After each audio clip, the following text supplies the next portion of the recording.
খেলা হবে খেলা। আজকে যে ঘটনা ঘটেছে তরতাজা ফ্রেশ নিউজ, আজকের এই ঘটনায় ইতিহাস সাক্ষী একদিনে সর্বোচ্চ পরিমাণ নতুন রেকর্ড করেছে একটা জায়গায়। জাস্ট কৌশলটা কি অবলম্বন করছে যে এইখানে আশ্চর্য একটা কথা আছে, information is money and information is power. মারি খেলা কিন্তু শুরু হয়ে গেছে দাদা বাবু, খেলা শুরু হয়ে গেছে, ছুটিয়ে লাল করে দিতে পারে। ভারতের অনেক গোপন পোস্টকে টার্গেট করে এই ড্রোনগুলো তথ্য সংগ্রহ করছিল, অথবা বাংলাদেশ ভারতের গতিবিধি লক্ষ্যে এই ড্রোনকে আকাশে উড়িয়েছে এবং এই ড্রোন পৌঁছে গেছে পাকিস্তানের হাতে। ইতিমধ্যে মালদ্বীপ, পাকিস্তান, বাংলাদেশ, চীন প্রত্যেকটা সীমান্তে এখন নজরদারি চলছে একটি দেশের বিরুদ্ধে, যার নাম ভারত। জনগণ আপনারা হুঁশিয়ার হন, এখনই সময়, এখন যদি না হয় আর কখনো হবে না। সবাই মনে রাখবেন, আমরা ইউনূস স্যারের সাথে আছি, আমরা কারো কথা শুনবো না। আমরা নির্বাচিত সরকার দেখছি তো এই দেশে, দেখছি না ভাই, নির্বাচিত সরকার দেখছি। আপনি ফেসবুকে যান, ইউটিউবে যান, চারিদিকে শুধু চাঁদাবাজি চাঁদাবাজি চাঁদাবাজি।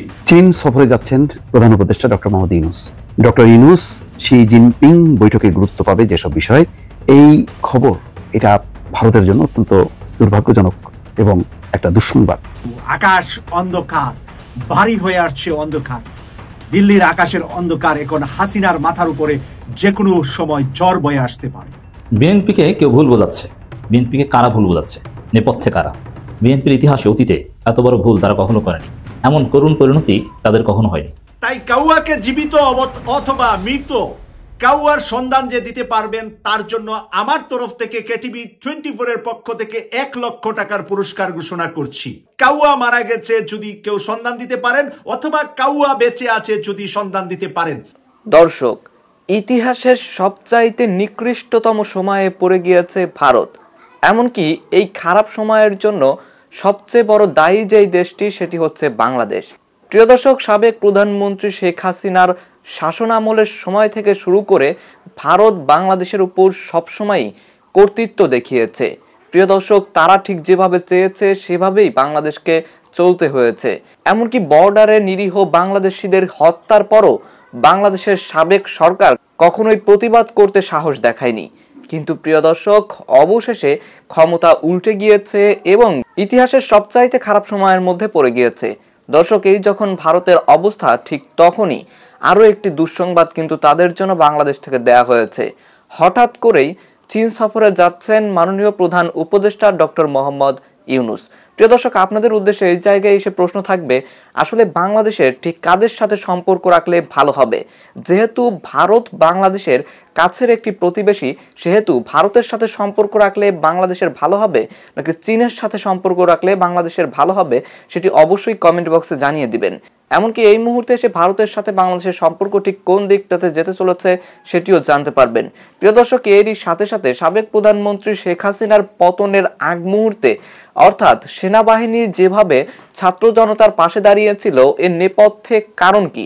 অর্থাৎ হঠাৎ করে সেনাবাহিনী কেন ছাত্র জনতার পাশে এসে দাঁড়ালো, বা সেনাপ্রধানই কেনই বা সেনাবাহিনীকে নির্দেশ দিল না সাবেক প্রধানমন্ত্রী শেখ হাসিনার পক্ষে কাজ করতে, এরও নেপথ্যের কারণ বেরিয়ে এসেছে।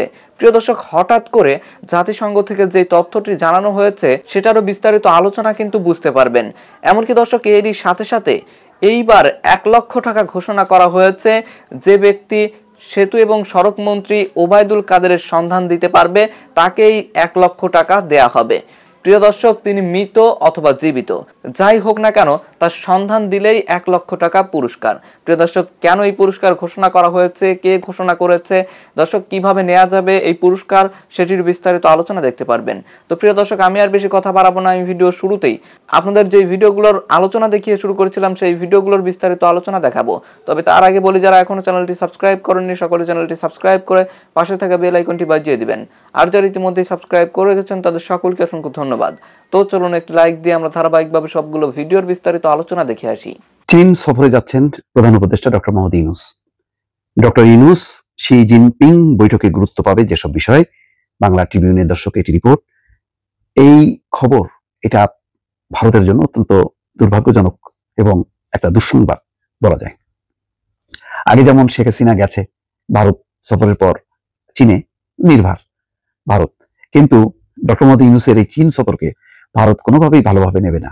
তারা মনে করবে যে ক্রমেই যে ভারত বিরোধী শক্তি যে জোরদার হচ্ছে, জোরালো হচ্ছে, এটা হচ্ছে তারই পদক্ষেপ। ইতিমধ্যে পাকিস্তানের পররাষ্ট্রমন্ত্রী এপ্রিল মাসে আসছেন, এটা মোটামুটি নিশ্চিত, এবং তার সফরের প্রস্তুতি চলছে যে পাকিস্তানের পররাষ্ট্রমন্ত্রী বাংলাদেশে আসবেন এবং তিনি আসার পর নিশ্চয়ই ডক্টর মোহাম্মদ ইউনূসকে পাকিস্তান সফরের দাওয়াত দেওয়া হবে, অথবা ডক্টর মোহাম্মদ ইউনূস শাহবাজ শরীফকে বাংলাদেশে আমন্ত্রণ জানাবেন। তার পাশাপাশি আবার চীনের সাথে ধরম মহরম, ইতিমধ্যে তিস্তা ব্যারেজ নিয়ে অনেক দূরে গিয়েছে চীন, একটি সমঝোতা স্মারকও সই হয়েছে বলে শোনা যাচ্ছে, সেটি নিয়ে নিশ্চয়ই এখন অগ্রসর হবে বাংলাদেশের নতুন কর্তৃপক্ষ। এই খবরগুলো বা এই ঘটনাগুলো ভারতকে আরো শঙ্কিত করবে, ভারতের মধ্যে উদ্বেগ উৎকণ্ঠা বাড়াবে নিঃসন্দেহে বলা যায়। যাক, ঢাকা দিল্লির মধ্যে অস্বস্তিকর সম্পর্ক, যুক্তরাষ্ট্রের ডোনাল্ড ট্রাম্প রাষ্ট্রপতির দায়িত্ব নেওয়ার প্রেক্ষাপটে চীন সফরে যাচ্ছেন প্রধান উপদেষ্টা ডক্টর মোহাম্মদ ইউনূস। সব ঠিকঠাক থাকলে আগামী 28শে মার্চ বেইজিং এ চীনের রাষ্ট্রপতি শি জিনপিং এর সঙ্গে বৈঠক করবেন প্রধান উপদেষ্টা। দ্বিপাক্ষিক সম্পর্কের পাশাপাশি ক্রম পরিবর্তনশীল ভূরাজনৈতিক পরিস্থিতি নিয়েও দুই নেতার মধ্যে আলোচনা হতে পারে। বৈঠকে গুরুত্ব পেতে পারে চীনের রাষ্ট্রপতির 3 বৈশ্বিক উদ্যোগ, global development initiative, global security initiative এবং গ্লোবাল সিভিলাইজেশন ইনিশিয়েটিভ। সবকিছু মিলিয়ে এই সফরকে অত্যন্ত গুরুত্ব দিচ্ছে ঢাকা। এই বিষয়ে পররাষ্ট্র মন্ত্রণালয়ের একজন জ্যেষ্ঠ কর্মকর্তা বলেন, প্রধান উপদেষ্টার চীন সফরকে আমরা অত্যন্ত গুরুত্ব দিয়ে দেখছি। এই সফরের জন্য প্রস্তুতি নেওয়া ইতিমধ্যে শুরু হয়ে গেছে। তিনি বলেন, এবারের সফরে চীনের রাষ্ট্রপতি শি জিনপিং এবং প্রধান উপদেষ্টার মধ্যে বেইজিং এর বৈঠক হবে। এছাড়া বাউ ফোরাম ফর এশিয়া কনফারেন্সে বক্তব্য রাখবেন প্রধান উপদেষ্টা। আগামী চীনের হাইনান প্রদেশে 25 থেকে 28শে মার্চ অনুষ্ঠেয় বাউ ফোরাম ফর এশিয়া কনফারেন্সে যোগ দেওয়ার জন্য প্রধান উপদেষ্টাকে আমন্ত্রণ জানানো হয়। যাই হোক, এখন ইতিমধ্যে তহিদ হোসেন সফর করেছেন পররাষ্ট্র উপদেষ্টা, সেখানেও নিশ্চয়ই ডক্টর মোহাম্মদ ইউনূসের সফর নিয়ে আলোচনা হয়েছে এবং কি কি বিষয় নিয়ে তারা সিদ্ধান্ত নেবেন তার প্রস্তুতি নিশ্চয়ই চলছে। সবকিছু এখনো খোলাসা করা হয়নি, কিছু হয়তো জিনিস জানানো হবে, আবার কিছু চীন সফর কালে চূড়ান্ত হবে বিষয়। তবে এই সফরটা নিশ্চয়ই সর্বশেষ বাংলাদেশের যেই প্রধানমন্ত্রী ছিলেন শেখ হাসিনা, তার যেই অপমানজনক সফর ছিল তার মতো হবে না। আর ডক্টর মোহাম্মদ ইউনূস যখন চীনে যাবেন নিশ্চয়ই সেখানে অন্যরকম অভ্যর্থনা দেওয়া হবে, সেই দৃশ্য নিশ্চয়ই দেশবাসী প্রত্যক্ষ করবেন। দর্শক, রাজনীতিবিদরা বললো না না না না না, আপনার সংস্কার করার দরকার নাই স্যার, আপনি চলে যান, আমরা জনগণের ভোট নিয়ে আইসা সংস্কার করব, দেশকে সোনার বাংলা বানাবো। তাই না, সোনার বাংলা বানাবে। আমরা 54 বছরের সোনার বাংলা দেখছি তো, নির্বাচিত সরকার আইসা কি কি করে এগুলো আমাদের দেখা আছে। যাই হোক, এরপর আসলো রোজা। এই রোজার মাসে কি ব্যবসা বাণিজ্যটা তো হইতো ভাই, আপনারা সবাই জানেন। কিন্তু ইউনূস স্যার বাণিজ্য উপদেষ্টাকে হুকুম করলেন যে ব্যবসায়ীদের সঙ্গে বসেন এবং তাদেরকে চাপ সৃষ্টি করা হলো যে রোজার মাসে কোনো কিছু যদি করেন আপনারা এদিক সেদিক, কাউকে ছাড় দেওয়া হবে না। যার জন্য এই রোজার মাসে দেখেন, গত 15 বছরের রোজা দেখেন, এই রোজার মাসটা দেখেন, কোন রকম বাণিজ্য নাই, কোন রকম লুটপাট নাই, পূর্বে যা দাম ছিল তাই আছে। রোজার মাস সামনে রেখে যে বাণিজ্যটা হইতো সেটা করতে পারলো না। গত 15-16 বছর যারা বাণিজ্য করছে তারা তো পালায় গেছে, কিন্তু ওই শূন্যস্থানে কারা আসছে, যারা আসছে তারাও কিন্তু বাণিজ্য করতে পারলো না।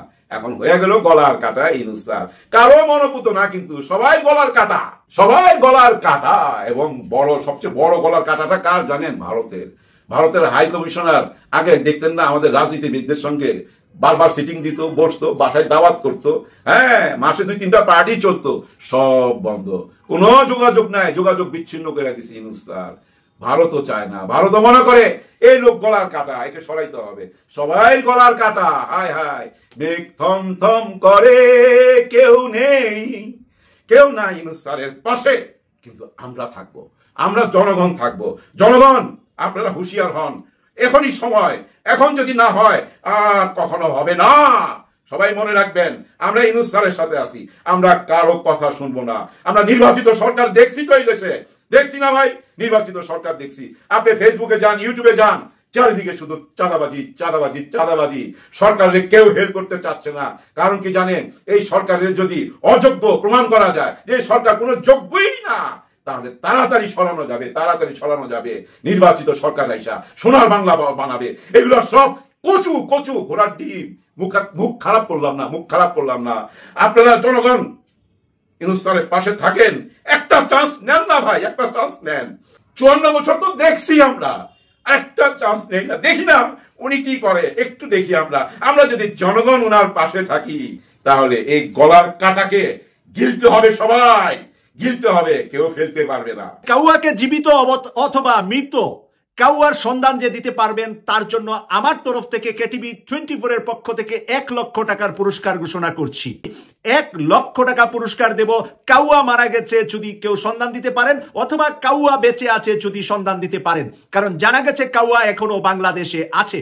যদিও কাউয়া বিভিন্ন সময় সোশ্যাল মিডিয়া ছড়িয়েছে যে সে দুবাই আছে, কলকাতা আছে, বিভিন্ন দেশে আছে। মানুষের নজরকে বিভিন্ন দেশের দিকে ছড়িয়ে দিয়ে পাঠিয়ে দিয়ে সে নিজের দেশে আরামায়েশে থাকার জন্য এই প্রপাগান্ডাগুলা সোশ্যাল মিডিয়ায় সে তার নিজের দলের লেসপেন্সারদেরকে দিয়ে দেশে বিদেশে করিয়েছে। আসলে কাউয়া বর্তমানে বাংলাদেশে আছে। আর তারই একটা তথ্য দিয়েছেন ইত্তেফাক পত্রিকা আজকে। ওবায়দুল কাদেরকে সরাসরি ক্যান্টনমেন্ট, যশোর ক্যান্টনমেন্ট থেকে ভারতে পাঠানো হয়েছে। এই যে গল্পটা, এই যে বিষয়টা ছিল, সবটাই নাটক হিসাবে আজকে আমরা দেখতে পাচ্ছি যে ওবায়দুল কাদেরের সর্বশেষ সিম কার্ড মোহাম্মদপুরে সেদিন পাওয়া গিয়েছিল। দুপুর 2:40 দিকে সে মোহাম্মদপুর 5ই অগাস্টে ছিলেন। এরপর থেকে তার সিম কার্ডটা আবারও নতুন করে অ্যাক্টিভ কোথাও কোথাও বাংলাদেশের সন্ধান পাওয়া গিয়েছে। ইত্তেফাকের এই নিউজ থেকে আমরা এই তথ্যটা পেয়েছি। পাশাপাশি আরো বেশ কিছু জায়গা থেকে এবং সঠিক জায়গা থেকে এই নিউজটা আসছে যে ওবায়দুল কাদের জীবিত বাংলাদেশে আছে। তাকে মৃত্যু ঘোষণা করে আবারও তাকে লুকিয়ে ফেলার জন্য চেষ্টা চলছে তার কিছু পেইড এজেন্ট মিডিয়ার মাধ্যমে। দর্শক, গুরুত্বপূর্ণ একটা তথ্য সামনে আসলো। সেটি হচ্ছে বাংলাদেশের শেখ হাসিনার যে পলায়ন এবং পতন, সেই সময়কার পরিস্থিতির উপরে ফলকার তুর্ক, তিনি জাতিসংঘের মানবাধিকার বিষয়ক হাই কমিশনার ফলকার তুর্ক, তিনি বলছেন সেনাবাহিনীকে সতর্ক করেছিলাম, ফলশ্রুতিতে পরিবর্তন দেখলাম। অর্থাৎ জুলাই আগস্টে যে ছাত্র জনতার আন্দোলন শুরু হলো, গণঅভ্যুত্থান শুরু হলো, সেই সময় সেনাবাহিনী যাতে ছাত্র জনতার উপর গুলি না চালাতে পারে, আক্রমণ না করতে পারে, সেই জন্য তাদেরকে সতর্ক করেছিল জাতিসংঘের মানবাধিকার বিষয়ক হাইকমিশন। এবং সেনাবাহিনী সেই সতর্কতাটা মাথায় রেখেছে এবং সেই অনুযায়ী কাজ করেছে। সেই কারণেই একটা পরিবর্তন এসছে যে সেনাবাহিনীকে তৎকালীন সরকার ব্যবহার করতে পারেনি। খুবই গুরুত্বপূর্ণ একটি তথ্য, ফলকার তুর্ক নিজেই এটি প্রকাশ করেছেন। এখানে খবরে বলা হচ্ছে বাংলাদেশে জুলাই আগস্টে ছাত্র জনতার আন্দোলন চলাকালে দমন পীড়নে অংশ না নিতে সেনাবাহিনীকে সতর্ক করার পর সরকার পরিবর্তন হয়েছিল বলে জানিয়েছেন জাতিসংঘের মানবাধিকার বিষয়ক high commissioner Volker Turk. BBC World সার্ভিসের হার্ট টক অনুষ্ঠানে ফলকার তুর্ক এই কথা বলেন। বিবিসির ওয়েবসাইটে বুধবার হার্ট টক অনুষ্ঠানের এই পর্ব প্রকাশ করা হয়। সমসাময়িক বিষয় নিয়ে সাক্ষাৎকার ভিত্তিক এই অনুষ্ঠানে ফলকার তুর্কের সঙ্গে কথা বলেন বিবিসির উপস্থাপক স্টিফেন সাকার। অনুষ্ঠানে গাজা, সুদান, ইউক্রেন সহ বিশ্বের বিভিন্ন দেশের পরিস্থিতি তুলে ধরে স্টিফেন সাকার ফলকার তুর্ককে বলেন, আন্তর্জাতিক আইন এবং মূল্যবোধ মেনে সব পরিস্থিতি সমাধানে জাতিসংঘকে ক্ষমতাহীন মনে হচ্ছে। এর জবাব দিতে গিয়ে উদাহরণ হিসেবে বাংলাদেশের প্রসঙ্গ উল্লেখ করেন ফলকার তুর্ক। অর্থাৎ বলছেন যে বিভিন্ন জায়গায় যেভাবে মানবাধিকার লঙ্ঘন হচ্ছে তাতে এই হাইকমিশনার বা হাইকমিশন, জাতিসংঘের এই প্রতিষ্ঠান, তার কোনো ক্ষমতা নেই। তখন উদাহরণ হিসাবে তিনি বলছেন যে না, এটা সত্য না। বাংলাদেশের যখন কি ছাত্র জনতা গণঅভ্যুত্থানের সময় সেনাবাহিনীকে নিয়োগ করা হয়েছিল, তখন সেনাবাহিনীকে বাংলাদেশের এই পরিস্থিতি উল্লেখ করে বলা হয়েছিল যে যদি সেনাবাহিনী আক্রমণ করে, গুলি চালায়, হতাহতের ঘটনা ঘটে, মানবাধিকার লঙ্ঘন হয়, তাহলে শান্তিরক্ষী মিশন থেকে সেনাবাহিনীকে, বাংলাদেশের সেনাবাহিনীকে বহিষ্কার করা হবে, প্রত্যাহার করা হবে এবং সেই ব্যাপারে হাইকমিশন উদ্যোগ নেবে। দর্শক দেখেন ফলকার তুর্ক কি বলছেন। আমি আপনাকে উদাহরণ দিচ্ছি যেখানে এটা গুরুত্বের সঙ্গে নেওয়া হয়েছিল। আমি গত বছরের বাংলাদেশের উদাহরণ দিচ্ছি। আপনি জানেন জুলাই আগস্টে সেখানে ছাত্রদের ব্যাপক বিক্ষোভ হয়। বাংলাদেশে তখন শেখ হাসিনার সরকার আমলে ছাত্রদের আন্দোলন দমনে ব্যাপক নিপীড়ন চলছিল উল্লেখ করে তিনি বলেন, তাদের জন্য বড় আশার জায়গা ছিল আসলে আমরা কি বলি, আমি কি বলি, আমরা কি করতে পারি এবং আমরা ওই পরিস্থিতির উপর কি আলোকপাত করতে পারি। এটা একটা আশা ভরসা ছিল যে তারা যাতে, অর্থাৎ ওই ছাত্র জনতা আশা করছিল যে জাতিসংঘ একটা পদক্ষেপ নিক। বলছেন যে আমরা প্রকৃতপক্ষে সেনাবাহিনীকে সতর্ক করি, যদি তারা এতে জড়িত হয় তার অর্থ দাঁড়াবে তারা হয়তো আর শান্তিরক্ষী পাঠানোর দেশ থাকতে পারবে না। অর্থাৎ শান্তিরক্ষী মিশনে তারা যে সদস্য, সেনা কর্মকর্তা বা সদস্যদেরকে পাঠায়, সেটা আর হবে না। ফলশ্রুতিতে আমরা পরিবর্তন দেখলাম। ফলকার তুর্ক বলেন, অধ্যাপক ইউনূস যখন অন্তর্বর্তী সরকারের প্রধান উপদেষ্টা দায়িত্ব নিলেন, তিনি আমাকে তাৎক্ষণিকভাবে বললেন, আপনি কি একটি তথ্য অনুসন্ধানী দল পাঠাতে পারেন, পরিস্থিতির উপর গুরুত্ব দিতে পারেন এবং সেখানে যা ঘটেছে তা তদন্ত করতে বললেন। অর্থাৎ ডক্টর মোহাম্মদ ইউনূস প্রধান উপদেষ্টার দায়িত্ব নিয়ে সাথে সাথেই ওই জাতিসংঘের হাইকমিশনার ফলকার তুর্ককে ফোন করেছেন এবং বলেছেন যেখানে যে ঘটনা ঘটেছে সেটার ব্যাপারে আপনারা তথ্য অনুসন্ধানী মিশন পাঠান, অর্থাৎ তদন্তকারী দল পাঠান, পাঠিয়ে এখানকার পরিস্থিতি দেখেন আপনারা। আমরা এগুলি করেছিলাম এবং এটা কার্যত সাহায্য করেছিল। তিনি আরো বলেন, আমি গত বছর বাংলাদেশে গিয়েছিলাম, আমরা একটি অবস্থান নেওয়ায়, আমরা কথা বলাই এবং তাদেরকে সহযোগিতা করায় ছাত্ররা আমাদের প্রতি খুব কৃতজ্ঞ ছিল। দর্শক বুঝতে পারছেন যে তার মানে যে এই যে সেনাবাহিনী যে রাস্তায় নামলো, প্রথম দিকে তাদের তৎপরতাও দেখা গেল, কিন্তু হঠাৎ করে তারা চুপসে গেল, ঘুরে গেল। এই যে বন্দুকের নলটা ঘুরে গেল, এটা এমনি এমনি ঘুরে নেয়। তখনই কিন্তু মনে করা হচ্ছিল নিশ্চয়ই হয় মার্কিন যুক্তরাষ্ট্র অথবা জাতিসংঘ এমন কিছু কথা বলেছে বাংলাদেশের সেনাবাহিনীর উদ্দেশ্যে, এমন বার্তা দিয়েছে যার কারণে তারা গুটিয়ে গেছে। এবং বাস্তবত তাই। শুধু 5ই আগস্ট চিন্তা করেন, যেভাবে ঢল নেমেছিল ঢাকা অভিমুখে, তখন যদি সেনাবাহিনী যদি শক্তি প্রয়োগ করত, কি ভয়ঙ্কর ঘটনা ঘটত। দর্শক, তার মানে এটা প্রমাণ হলো যে বাংলাদেশের এই যে পট পরিবর্তনে জাতিসংঘেরও একটা ভূমিকা ছিল, যে জাতিসংঘ মানুষের পক্ষে দাঁড়িয়েছে, মানবাধিকার লঙ্ঘন যাতে না হয় সে কারণে সেনাবাহিনীকে বার্তা দিয়েছে, এবং সেনাবাহিনী সেই বার্তা শুধু গ্রহণ করেনি, রীতিমতো তারা ঘুরে দাঁড়িয়েছে, যার কারণে জনতার বিজয় সম্ভব হয়েছে এবং শেখ হাসিনার পতন সুনিশ্চিত হয়েছে। দর্শক, আমি আশা করছি আপনারা সকলে অত্যন্ত মনোযোগ সহকারে সবগুলো ভিডিওই দেখেছেন। এমনকি দর্শক, যদি এই ভিডিওগুলো সম্পর্কে আপনাদের কোনো মতামত থেকে থাকে তাহলে তো অবশ্যই জানাবেন। দর্শক, নিউজটি শেষ করছি এখানেই, ফিরছি পরবর্তী নিউজে নতুন কোনো টপিকে। আল্লাহ হাফেজ।